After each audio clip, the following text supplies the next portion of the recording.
हाँ जी दोस्तों, कैसे हैं आप सब लोग। आई होप आप सब अच्छे होंगे।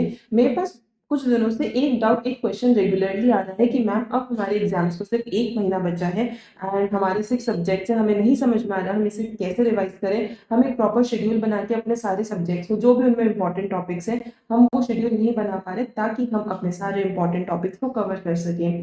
तो गाइज, आप लोग की उसी प्रॉब्लम को समझते हुए मैं आप लोग के लिए ये वीडियो लेके आई हूँ, जिसमें मैं आप लोग के साथ 30 डेज प्लानर डिस्कस करने वाली हूँ। ये प्लानर बोथ ग्रुप्स का प्लानर है एंड ये बहुत आप लोग को इफेक्टिवली अपनी स्टडी करने में हेल्प करेगा। एक बात मैं आप लोग को पहले ही बता दूं, ये प्लानर अगर आप फर्स्ट टाइम स्टडी कर रहे हो, फॉर सपोज अगर कोई एक ही ग्रुप दे रहा हो और वो फर्स्ट टाइम बैठा हो, तो उसके लिए नहीं है। बिकॉज ये प्लानर आपका तभी काम करेगा जब आपने अपना एक बार पूरी तरीके से अपना अच्छे से कोर्स को कर लिया है। मतलब अच्छी तरह से, मतलब एक बार इन डेप्थ वाला अगर आपने अपने कोर्स को रिवाइज कर लिया है, तब जाकर के ये प्लानर आपके लिए काम करेगा। तो लेट्स बिगिन। देखते हैं अपने इसमें। देखो, सबसे पहले अपन अपनी एफआर की बात करते हैं। तो एफआर में मेरे जितने भी, देखो इसमें मैंने सारे टॉपिक्स नहीं लिखे। रिमेनिंग टॉपिक्स में जितने भी अपने बचे हुए इंडेज या फिर कोई भी थ्योरी के टॉपिक्स है, वो सब आ जाते हैं। मैंने यहाँ पे ऊपर उन उन इंडेज के नाम लिखे हैं जो कि बहुत ज्यादा इंपॉर्टेंट है एंड आईसीएसई उनमें से रेगुलरली आपके क्वेश्चंस को पूछता है। तो मैंने यहाँ पे एक तो इंडेज के नाम लिख के दिए हैं आपको, साथ के साथ मैंने आपको यहाँ पे डेट लिख के दी है कि आपको कौन सी डेट को कौन सा इंडेक्स पढ़ना है, ताकि आपको थोड़ा सा एक होता है ना कि क्लैरिटी रहे कि आपको कौन सी तारीख को क्या काम करना है। जो हम खुद से काम करते हैं कि भाई आपको एक प्लानर बनाना है कि इस तारीख को मैं ये काम करूंगा, एक 1 वीक प्लानर बनाते हैं कि इस तारीख को ये काम एंड देन ये काम देन ये काम। तो वो काम बस मैंने आप लोग को करके दे दिए है कि आपको बस ये डेट ध्यान रखनी है कि आपको 1 तारीख को ये करना है, 2 तारीख को ये करना है, ताकि आपको सोचना नहीं पड़े कि यार आज मैं क्या पढ़ूं क्या पढ़ूं। आपको सोचने की जरूरत नहीं है, आपको वो टाइम भी सेव करना है और उसे अपनी पढ़ाई में लगाना है, बिकॉज वो काम मैंने आप लोग को करके दे दिया है। तो यहाँ पे आप देख सकते हो मैंने आपको डेट्स लिख करके दिए। उन डेट्स के अकॉर्डिंग देखो, ऊपर नीचे जैसे आप लोगों को थोड़ा सा कंफर्ट लगे आप वो कर सकते हो, उसमें कोई भी प्रॉब्लम नहीं है। तो मतलब आपको इन डेट्स के अंदर अपना एक बार एफआर का कोर्स कंप्लीट करना है। टोटल इसमें मैंने कितने डेज दिए आपको, 5 डेज दिए हैं। देखो, हो सकता है कि एफआर थोड़ा सा बड़ा आप लोग को लगे कि मैम 5 डेज में भी हम रिवाइज नहीं कर सकते, बिकॉज देखो एग्जाम से पहले हम एक बार अच्छे से अपने एफआर को करना चाहते हैं। तो देखो, आप अभी 5 दिन लगा लो, उसके बाद जब आपके एग्जाम शुरू हो, 2 तारीख से आपके एग्जाम शुरू हो रहे हैं, तो उससे पहले आप 3 या 4 दिन अपने एफआर को और दे सकते हो। और जो भी आपको थोड़ी सी भी प्रॉब्लम हो उनको आप उस टाइम रिजॉल्व कर सकते हो। तो अभी एक बार के लिए आप इसे 5 डेज दीजिए ताकि आपका कोर्स पूरा अच्छे से कवर हो जाए।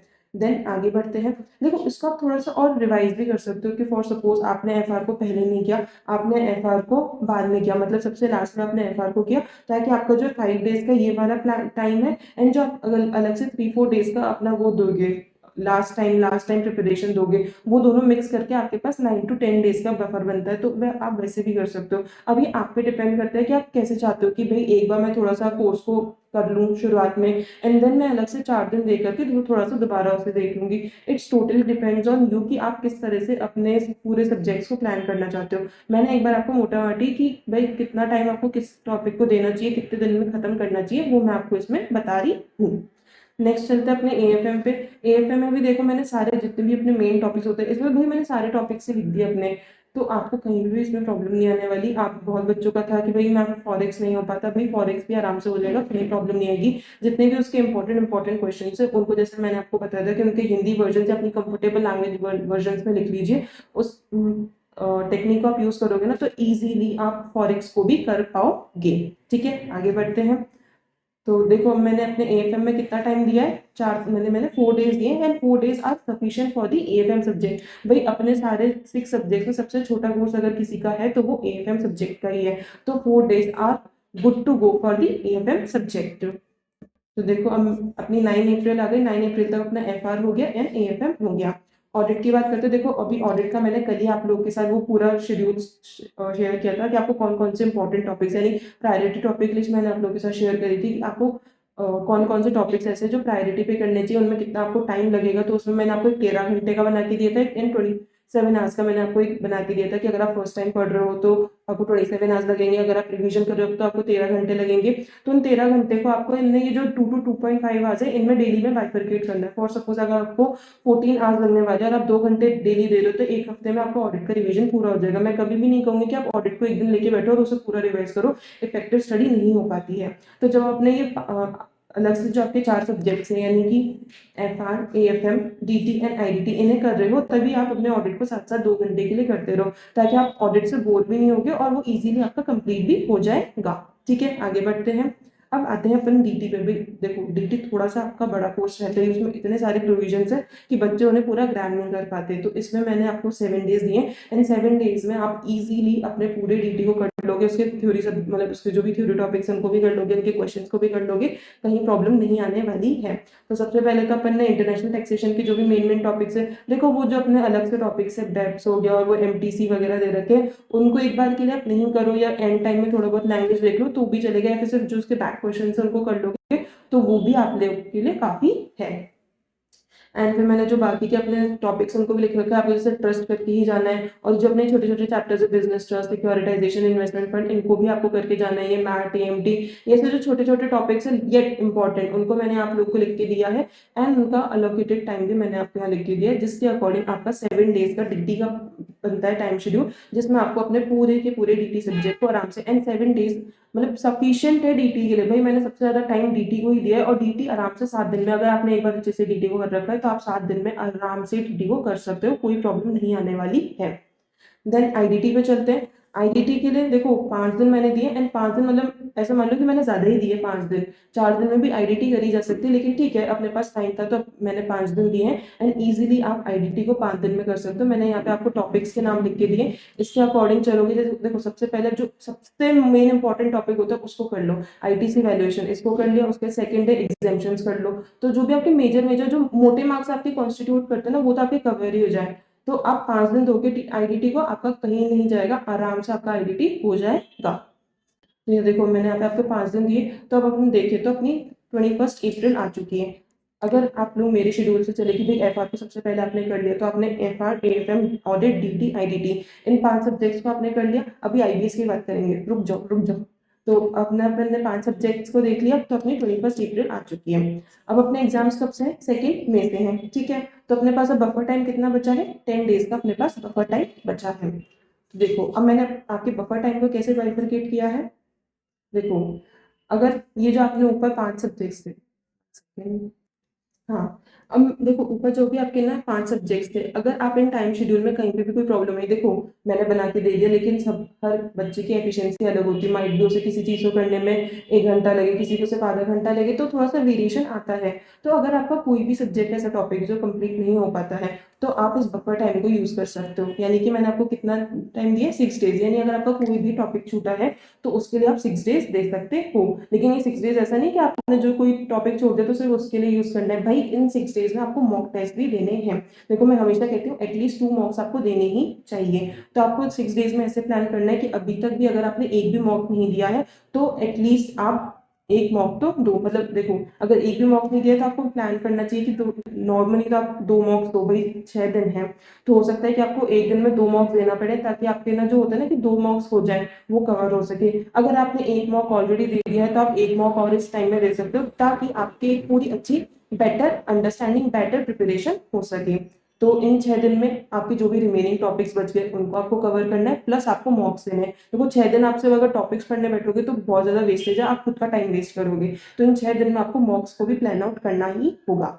अब अपने पास बचते हैं 4 दिन। 4 दिन मैंने किसके लिए रखे हैं? आपके एफआर के लिए रखे हैं। अब वहाँ पे डिपेंड करता है आपको 3 दिन देने, 4 दिन देने, वो उस तरीके से आप वेरिएशन कर सकते हो कि भाई किसी का अगर एफआर स्ट्रॉन्ग है तो वो 3 दिन ही देगा, तो 7 दिन उसने हमने बफर टाइम एंड मॉक के लिए दे दिए। तो वो सबका अलग अलग हो सकता है, बट मैंने आपको एक मेजर होता है ना कि आपने एक टाइम फ्रेम बना के दे दिया, तो उस टाइम फ्रेम के अकॉर्डिंग आप थोड़े से अपने वेरिएशन करके इसे अपने अकॉर्डिंग यूज कर सकते हो।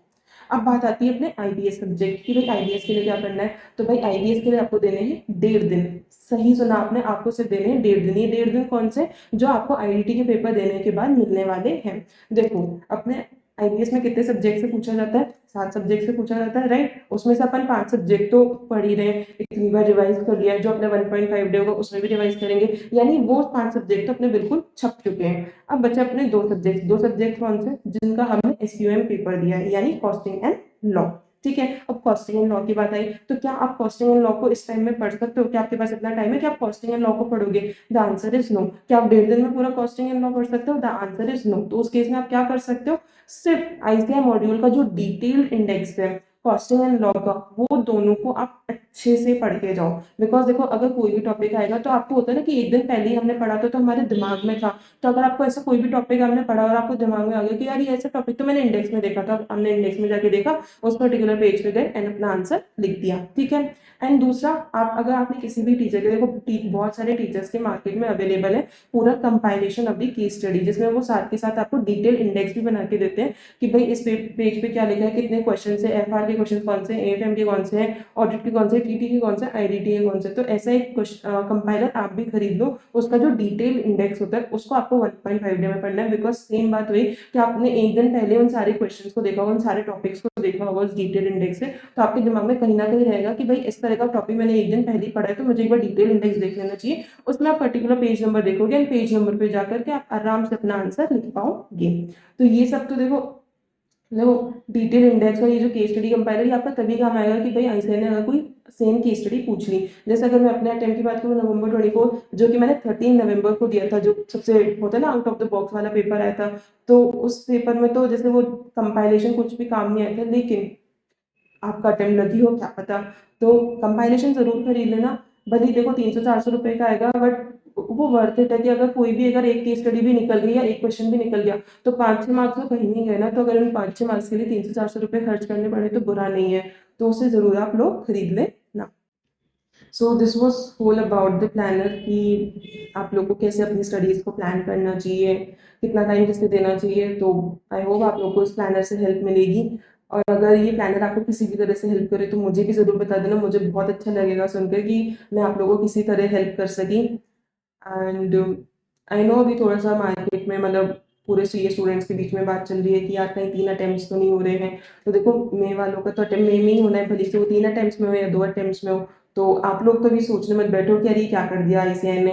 तो आप लोग तो बस अभी अपने पेपर्स पे ध्यान लगाओ, ये सब जो भी आउटवर्ड चल रहा है एनवायरनमेंट में चल रहा है कि क्या होगा क्या होगा, उसके लिए आपको सोचने की जरूरत नहीं है। वो आप अपने मे के एग्जाम्स देने के बाद सोच रहे हैं कि भाई अभी ये होने वाला क्या है। तो अभी तो आप अपनी पढ़ाई पे ध्यान दो।